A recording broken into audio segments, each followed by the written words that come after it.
Iran की तरफ से जो बैलिस्टिक मिसाइल दागा गया डिमोना में, उसमें 71 लोग घायल हुए हैं और उनमें से 10 की हालत गंभीर बताई जा रही है। एक जोरदार अटैक था ये, और जब मिसाइल आया ईरान की तरफ से इंटरसेप्शंस की कोशिश की गई एयर डिफेंस सिस्टम की तरफ से, लेकिन ये टोटल इवेड हो गया। और अब यहां की एजेंसीज जो हैं ये इन्वेस्टिगेट करने की कोशिश कर रहे हैं कि आखिर ये एयर डिफेंस सिस्टम फेल कैसे हुआ। हालांकि इंटरसेप्शन की कोशिश की गई, यानी इंटरसेप्टर्स निकल गए एयर डिफेंस सिस्टम से, लेकिन ये मिसाइल ने पूरा चकमा दिया एयर डिफेंस सिस्टम को और सीधे डायरेक्ट हिट बस्ती में लगी। और अभी तक 71 लोग जो है वो घायल हुए हैं, हॉस्पिटल पहुंचे हैं, और उनमें से 10 की हालत गंभीर बताई जा रही है। ये एरिया स्ट्रेटेजिकली बहुत इंपॉर्टेंट है, क्योंकि इसी एरिया में न्यूक्लियर साइट्स हैं इसराइल की। ये डिमोनिया के साथ का एरिया जो है ये एक डेजर्ट वाला एरिया है, और वहां पर ही न्यूक्लियर रिएक्टर हैं। तो उसका मतलब है कि जिस तरीके से नतांज में हमला किया था इसराइल ने या यूएस फोर्सेस ने, तो उसका फौरन बदला ईरान ने ले लिया। और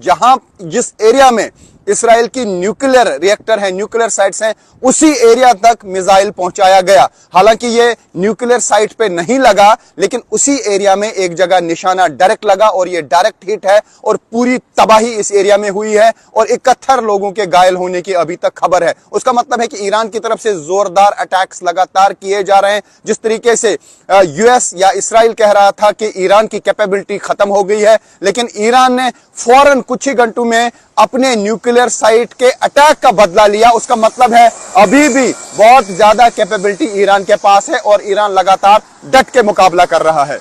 वो रिफाइनरी है जिसपे कल ईरान ने ताबड़तोड़ मिसाइल हमले किए और इसी रिफाइनरी में आग लगी थी, क्योंकि ईरान के गैस फील्ड्स पर इसराइल ने हमला किया था और ईरान ने कहा था कि इसका बदला बहुत जल्द दिया जाएगा और वार्निंग जारी की थी कई कंट्रीज को ईरान ने। और कल हमने देखा कि ताबड़तोड़ हमले किए गए कतर पे, कुवैत पर और यूएई पर, और वहां पर भी ऑयल रिफाइनरीज पे हमला किया गया और इसराइल में भी ऑयल रिफाइनरी पे हमला किया गया। मैं आपको बता दूं, बजन ऑयल रिफाइनरी वो रिफाइनरी है इसराइल की जो इसराइल की 60% गैस, पेट्रोल और डीजल की जरूरतों को पूरा करती है, यानी सबसे बड़ी रिफाइनरी है। और इसी पर कल ताबड़तोड़ हमले किए, ईरान ने मिसाइल अटैक किया और इस रिफाइनरी में आग लगी। यानी जिस तरीके से उनके गैस फील्ड्स पर, यानी ईरान के गैस फील्ड्स पे हमला किया गया था, उसका बदला ईरान ने ले लिया है। यही वजह है कि अमेरिका भी सख्ते में आ गया है और यूएस के प्रेसिडेंट ने कहा कि इसराइल की तरफ से जो अटैक किया गया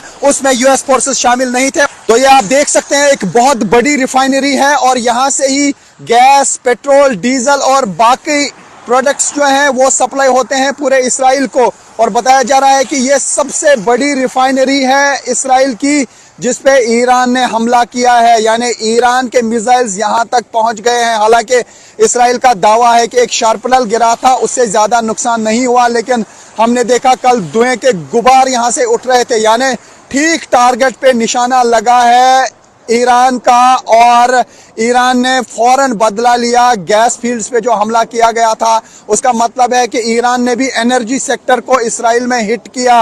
लगातार ताबड़तोड़ हमले हो रहे हैं ईरान की तरफ से। ईरान ने यहाँ के रेलवे स्टेशंस को निशाना बनाया, एयरपोर्ट को लगातार टारगेट किया जा रहा है। एयरपोर्ट पर 3 विमान जो हैं उनको नुकसान पहुंचा है और उसके अलावा कई घरों को भी नुकसान पहुंचा है। और पिछले 36 घंटे के दौरान 4 लोगों की मौत हुई है, तकरीबन 70-80 लोग जो हैं घायल हुए हैं अलग अलग हमलों में। और दूसरी तरफ से यहां पर हिजबुल्लाह की तरफ से भी नॉर्थ इसराइल पर हमले जारी है, हाइफा पर हमले जारी है। तो ये है हम हाइफा की वो ऑयल रिफाइनरी, बजन ऑयल रिफाइनरी, जिसपे ईरान ने ताबड़तोड़ हमले किए और इस रिफाइनरी को नुकसान पहुंचाया और खास तौर से ये मैसेज देने की कोशिश की कि वो भी हमला कर सकते हैं एनर्जी सेक्टर पर। तो फिलहाल ऐसा लगता है कि शायद यूएस और इसराइल की तरफ से अब ईरान के एनर्जी सेक्टर या ऑयल सेक्टर या गैस सेक्टर को निशाना नहीं बनाया जाएगा। जिस तरीके से ताबड़तोड़ हमले कल ईरान ने मिडल ईस्ट की कई कंट्रीज पे की, खास तौर से यहाँ कतर में, कुवैत में और दुबई में हमले किए गए और उसके बाद शाम को यहाँ इस बजन ऑयल रिफाइनरी पे भी हमला किया गया है। तो फिलहाल पूरे मिडल ईस्ट में सिचुएशन बड़ी क्रिटिकल है और लगातार हमले हो रहे हैं।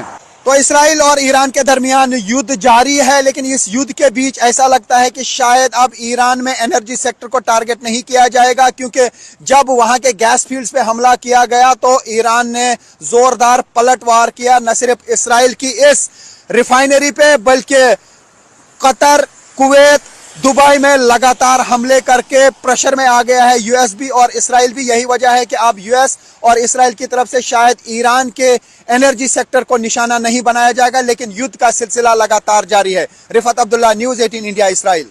और इसी रिफाइनरी पे कल अटैक किया था ईरान ने मिसाइल से और यहां पे आग लगी थी। मैं दिखाने की कोशिश करूंगा इस वक्त इस रिफाइनरी के अंदर क्या हाल है, लेकिन उससे पहले मैं आपको बता दूं ये वो रिफाइनरी है जो 50 से 60% इसराइल की तेल की जरूरतों और गैस की जरूरतों को पूरा करती है, यानी एक बड़ा अटैक है ये। तो आप देख सकते हैं यहां अभी भी धुआं उठ रहा है और ये बजन रिफाइनरी है, एक सबसे बड़ी रिफाइनरी है इसराइल की।